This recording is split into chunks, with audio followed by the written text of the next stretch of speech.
مليون وشويه للجنه البث برضه توزع على الانديه ان شاء الله حسب نسب كل واحد منهم. ممتاز، انا شايف الامور كده ماشيه ما شاء الله زي الفل. زي الفل. وانا بس عايز اوضح حاجه، ان احنا كابتن التسويه اللي حصل لغايه دلوقتي للانديه، التسويه دي للموسم اللي فات اللي هو المقتضي 2009 الموسم 2010 اللي فات طبعا ما يخص الموسم الحالي اللي هو 2010 2011. ايوه طبعا في بعض الفضائيات من ضمنهم قناه ميزان والقنوات الاخرى برضه هي دفعت النسبه بتاعتها ل 25%، ولكن ما يخص الاتحاد التلفزيون ما زال لغايه دلوقتي لسه ما دفعوش الجزء بتاعهم، ولكن في اتفاق مشكورا الاستاذ اسامه الشيخ مع وزير الاعلام مع الكابتن سمير زاهر ان هم هيبتدوا في الفتره اللي جايه فعلا يضخوا مبالغ ماليه حتى ينتهي التسويه بالكامل.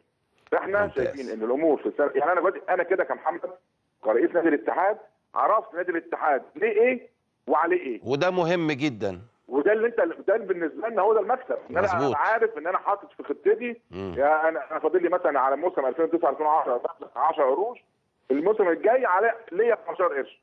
تمام. الموضوع ده بالنسبه لي هيبقى واضح والناس كلها تستفيد. لان دلوقتي طب الاجتماع اللي جاي بتاع البث الفضائي امتى؟ طب اعمل اجتماع تاني ليه؟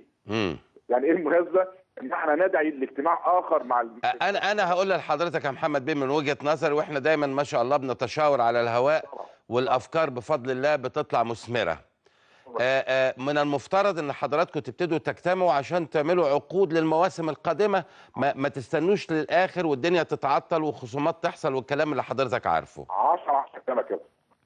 تمام. كلامك كده 10/10. تمام. وفعلا هو مطلوب فعلا كده ان احنا المره يعني مثلا ايه نجتمع مثلا في شهر ديسمبر في شهر يناير بالظبط، نجتمع عشان الموسم اللي جاي بقى ل 2012 2013 بالظبط كده. انا هي دي الجزئيه اللي انا كنت عاوز اقولها عشان بس اوضح برضه يا كابتن. انا معلش انا النهارده كنت مشغول جدا، كان يعني عندي كذا حاجه وانت عارف الانتخابات والحاجات دي، ولكن انا يعني الفكره كلها ان انا لقيت ان في ناس كتير جدا بتتكلم ده محمد طلع زعلان ومحمد طلع غضبان، الكلام ده ما حصلش بالمره. لا ما احنا دلوقتي خلاص بقينا في عصر الفبركه. مش معقول يا كابتن. انا استغربت بصراحه يعني. انا يعني معلش يا كابتن انا بقالي مده ما طلعتش مع حضرتك، فانا بس عاوز اوصل برضه جزئيه اخيره. يعني انا يعني ما يخص نادي الاتحاد السكندري. الو اتفضل مع حضرتك.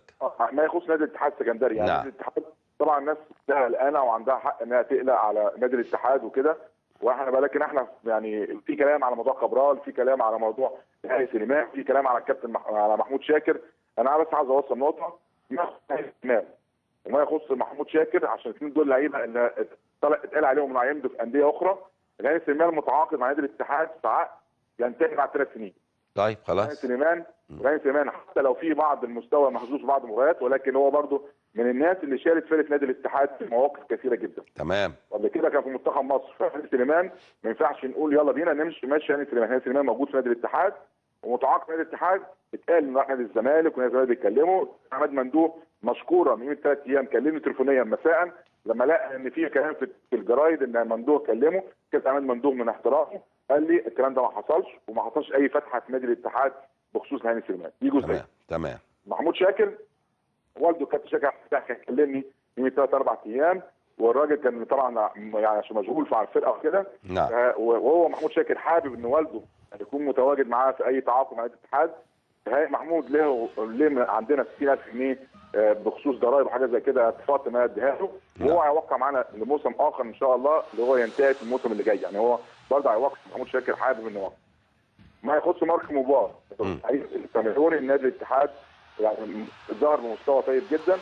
مارك مبار موجود ان شاء الله ومراته حابه تبقى موجوده في اسكندريه، هو حابب يكون موجود في اسكندريه، فان شاء الله المفروض ان هو خلال اليومين 3 دول هيقعد معايا عشان موضوع تجديده للموسم القادم.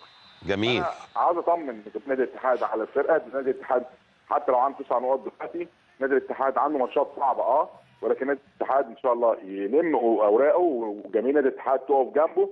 احنا محتاجين الجماهير انها تقف في الوقت الحالي ما تبعدش عن نادي الاتحاد. نادي الاتحاد بيمر بامور صعبه، ولكن لما تشوف التاسع اللي قبليه 10 نقط اللي قبليه 10 نقط كمان 12 13 14 نقطه كلهم داخل بعضيهم. ولكن بالظبط يا كابتن مدحت. فانا اتمنى ان حضرتك توصل يعني انت حضرتك يعني بتاع كوره وفاهم الناس كلها بتحترم رايك. انا شايف نادي الاتحاد حتى لو في عنده سوء حظ غير عادي جوه اسكندريه وبيقابل امور غير عاديه جوه اسكندريه، ولكن خارج اسكندريه الحمد لله نتائجه ايجابيه. اتمنى ان جماهير نادي الاتحاد لو سمعاني دلوقتي تقف جنب فرقتها حتى نهايه الدور الاول، وان شاء الله الامور تبقى كويسه. ان شاء الله يا محمد بيه. اخيرا ايه موضوع ال 2 مليون جنيه ومديونيه البنك والكلام ده؟ بيقول لي عمرو. موضوع ايه؟ ما اعرفش، بيقول ان في ناس قالوا ان ان النادي مديون او في 100 مليون للبنك، حاجه زي كده، في حاجه زي كده؟ لا نادي الاتحاد السكندري الحمد لله اموره الماليه الحمد لله على ما يرام. ويعني حتى بهذه المناسبه استبعاد حضرتك، حتى يعني الناس كنت بتكلم عن مدير النادي ان احنا نتكلم في الموظفين نعمل معاهم ايه في العيد وحاجات زي كده. اخيرا حتى ان في لعيبه ليهم القسط بتاعهم الشهري المفروض ان احنا نتفق معاهم قبل يوم 15 من كل شهر. لسه ماضي الشيكات امبارح للعيبه عشان تاخد فلوسها، والكلام ده بالنسبه لنا حاجه يعني الحمد لله الامور الماليه الحمد لله الى ما يرام وبطريقه محترمه جدا. ودايما في وجودك يا محمد بيه ان شاء الله.